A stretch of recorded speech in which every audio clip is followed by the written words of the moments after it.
Hey, what's up? I'm Guy. I'm John. This is our YouTube channel. Subscribe to the channel. Give this video a like. Check out our podcast also below in the description. All right, a lot to talk about. I think we'll look back if the Niners make the playoffs, John, and say this 2 and 3 week stretch, week 2 and week 3 against the Jets and the Giants, was the absolute savior. Kyle Shanahan, who we bet on back-to-back weeks, rewarded us. The 49ers with, did you see that stat? Was it Dove Climate or somebody tweeted? It was like QB1 out, RB1 out, RB2 out, tight end 1 out, wide receiver 1 out, DN 1 out, DN 2 out, DN 5 out, CB 1 out, CB 2 out, CB 4 out. It was like the list of all of basically the Niners hurt depth chart. 40% of the salary cap out. Kyle won those two games by 45 points, John. He just beat the Jets and the Giants 67-22 with his backup quarterback. Yeah, someone tweeted at me after the Niner game and said, "Did you learn more about Kyle Shanahan over this stretch? Like, did he impress you?" And I said, to be honest with you, no, because last year was that. Now I hold him to the standard of the way we've talked about him, the list we put him on, these fake fantasy coaching drafts we put him, the air. We already have him there. I put him with Sean Payton, with Andy Reid. I'd say Belichick's like an all-time outlier, but the other 31 coaches, he's right at the top of the list. So what do great coaches do when they're handed a shit sandwich against bad teams? They beat the shit out of them. And that's what Wait Kyle a second. did. You're saying he got handed a shit sandwich, and instead of eating it, he used it as a weapon. Yeah, it threw it all over Adam Gase. And then today he threw it all over Joe Judge and Daniel Jones, and then threw it over Jason Garrett too. So I just think the way we talk about him, we expected him. It was going to be difficult, but you and I both felt pretty confident putting fucking money on him the last 2 weeks. And a lot had to do with we believed in him, but the shitty team, the combination, we just thought we were betting on Kyle Shanahan. And he took him to the woodshed. And this week, I'd say he's even a little crazier than last week. He did it this week with his backup quarterback. So most teams, even good teams, right? Like if, let's say Cam Newton went down, I wouldn't just be confident, and I have nothing but confidence in Belichick and McDaniels, but would you be that confident in Jarrett Stidham? Because I haven't seen him play. I don't know. No. Okay, I don't think Bill would. But I had seen Mullins operate before. He'd been here a long time. He had played in games. I had faith that Kyle Shanahan would do this today. And it started, I'd say, a little rocky. The Giants played hard, and they ultimately just beat the living shit out of them, where I stopped paying attention in the fourth quarter. It was such a beatdown.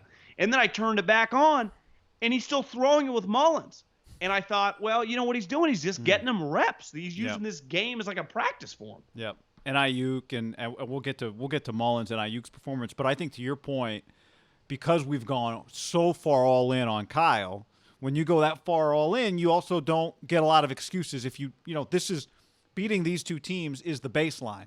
It's not the baseline for a good coach, but it is the baseline for a really good coach to beat these two teams like this, to manhandle them with and Jordan Reed goes out during the games. That's the other thing. Like Kittle wasn't playing twice, guys. Jordan he Reed rolled his ankle, then I think he hurt his knee. Yeah, it was. So thank God. That's the other just blessing. If you had asked me before this game, did the Niners survive this game without another major injury, I would have said no. So 67 to 22, 2 games is a beatdown, right? Beatdown. But here's the other thing. Like in this game, they beat them down despite the fact that there was some stuff not going great. I mean, it wasn't a lot of points worth. The Kyle Nelson situation, I don't know if it's just the turf. Have you ever seen anything like that before? A snapper with the yips that many times over. And you could tell early on, the first field goal, I was like, God, he just got that ball off. And then it just didn't stop. Robbie Gould's giving him a pep talk. So I don't know if there's something going on with him. The last one guy, he skipped it back. Clearly, he just was like, I honestly, I felt kind of bad for him. They were lucky, right? They were killing the team because I had the thought, is he getting cut tomorrow? You can't keep that roster spot if that's your situation, right? Because you don't carry a backup. backup. Luckily that Kyle didn't have to. You just kept rolling him out there. Hopefully, he could figure it out as you get a 20-30 Thankfully, Wisnowski lead. didn't get hurt. Yeah, I mean, that was bizarre. that was really bizarre. It was really weird. But again, when you're winning a game by 25 plus points, it gets lost in the shuffle. If this a tie game and you're playing the Rams, that's the story of the game. If anything, it's like, oh, what about that that Kyle Nelson guy, it's like no one even cares. Even though it is a micro issue that I would imagine Kyle's probably thinking, him and John He's Lynch, got to be stressed. they might need to talk to him. They got to figure something out. Yeah. And they're not easy to find, right? You just find a long snapper. They don't just exist. What was his name? Brian Jennings? Who was the guy that snapped for like 18 years, then got too expensive? Oh, yeah, him. He's probably on the couch. He'll cost $4 million, but it might be worth Kondo probably lives in Pleasanton, but he already retired once after a game. You made a point earlier this week about how maybe being at the Greenbrier, this being like back-to-back road trips where they don't come home, could actually be a good thing for them. This is another area where Kyle gets some credit, right? Clearly, that team walked onto the field. His team walked onto the field today, full confidence they were the better football team, even though they were filled with a bunch of guys that hadn't necessarily been in that spot. Our buddy Jeff Schwartz hit me a couple days ago. He's like, I like the Giants -4. I'm like, yeah, I don't. There's no chance I'm putting money on Joe Judge. And then he said something that kind of rattled me. He's like, well, what if they start second guess because they were talking about the field the whole week. And he's like, what if their guys are second guessing the field? I'm like, that's possible. But my thing is, in the NFL, I think it would be hard. You just wouldn't have to think of it. You just play because they just, like they're going to lose a game because they're second guessing the field. Yeah. Well, clearly they didn't show any issues to me beside like Jordan Reed rolling his ankle on a play that looked pretty innocuous that probably shouldn't happen on the field. And maybe that ultimately why George Kittle didn't play. I wonder. That's why I said last week I wouldn't play him. Probably wouldn't admit it. But maybe it was easy to hold. Yeah, it was easy to hold George out. Yeah. And get him healthy now for, I guess, on paper, the Eagles game before the season looks sweet. Now it doesn't look as great. Well, but it is more difficult. Like you just get away with things way better than the Jets and the Giants. They have Carson Wentz and just some good players. Yeah, and the defense looked fast, physical, fanatical. I mean, all the things that every defensive coordinator would say. To me, the fact that they looked so confident from the first snap of the game. Like this was not to me a front running game where they got the lead and then started feeling it.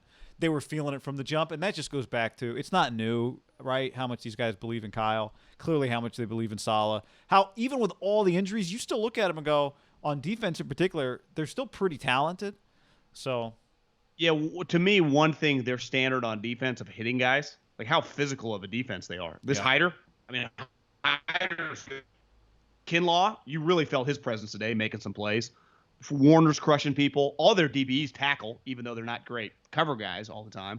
But the one thing is, it's easy. I think you were in radio a lot longer than me, and you did covering the Fresno State, and everyone's always angry at the offensive coordinator, right? Like the offensive coordinator just takes a lot of heat. Every guy, every fan whose team, even when you win, that position is just because you could envision yourself calling an offensive play. Yeah. You don't you necessarily get mad at the defensive coordinator, but you have no fucking clue what they're doing. No, it's like, why are we covering guys? That's very true. But on offense, it's like Corners, we should be running more cover routes and out routes and draw plays, and everyone thinks they have a good idea. Where, I just think that when it comes to Kyle, we're now just think he's fine. But the defense, the standard in which they are, like you just watch the DBs around the league, most of them can't cover. Like Seattle and Dallas, they got really talented teams. They can't cover a soul. So it's like the Niners are just like 99% of even good teams. They just can't. Their corners can't really cover. Beside Richard Sherman, who I guess he's still going to miss this week, huh? Because he got the 3 weeks. So they need him. They do. I mean, they do. I will say, local radio, it's always play calling, and nobody's ever happy with their cornerbacks. Now, it's fair a lot of times, but usually people break it down. Like, why aren't they turning their heads? I hate his footwork. How come he's getting beat off the line? Everyone always wants you to jam guys at the line of scrimmage. This is where I'm not giving Kyle credit necessarily because this might sound arrogant or whatever. I mean, we put our money where our mouth is. We expected him to do this. The calls in for the Giants and Jets this week have nothing to do with play calling, right? Or schemes. It's just it's when you and I were in the peak of the Niners' downfall, when they got rid of Harbaugh and Tom Sula and Chip. It's all organizations. You play two organizations whose fan base looks at like their building's on fire, and Kyle threw more gasoline and threw some matches and walked away, which he should do. It's what Andy would have done. It's what John Harbaugh would do right now. If Seattle had played those two teams, they would have beat the shit out of them, right? That's That's what he was supposed to do. He did it. Hat tip. Now it's just you get this win with still all these injuries. You'll feel pretty good. 4-1. You'll be in pretty good position, right? You can give yourself a little, leeway to drop a game. Now the problem is this division games coming up are just clearly going to be really hard this year. Those obviously Seattle's 3-0 and they look fucking awesome. I mean they can't really cover, but I guess we'll find out more about Adams. And the Rams are 2-1, but they clearly look pretty special right there. And the Cardinals. I've already beat you. I mean, the Cardinals, they've already beat you. So that's it's all like you need. You have to beat them just to split. They did what they were. Kyle did what he was supposed to do. Now you're going to need Philip. Now you need Deebo Samuel back, right? Yeah. I thought today the now Rams you need Richard show. Sherman back. I don't know who Rams Philip are pretty is. good. Yeah, Philip Thomas. Rivers. the Rams are pretty good, Yeah. And they're. I thought, like, if you are going to lose a game, like, you want to lose it like the Rams, right? You're playing on the road against a playoff team. You're getting mollywopped, and then you come storming back. And it's like a loss, but you're like, you know what? If we just fucking fix a couple things, we're fine. Right.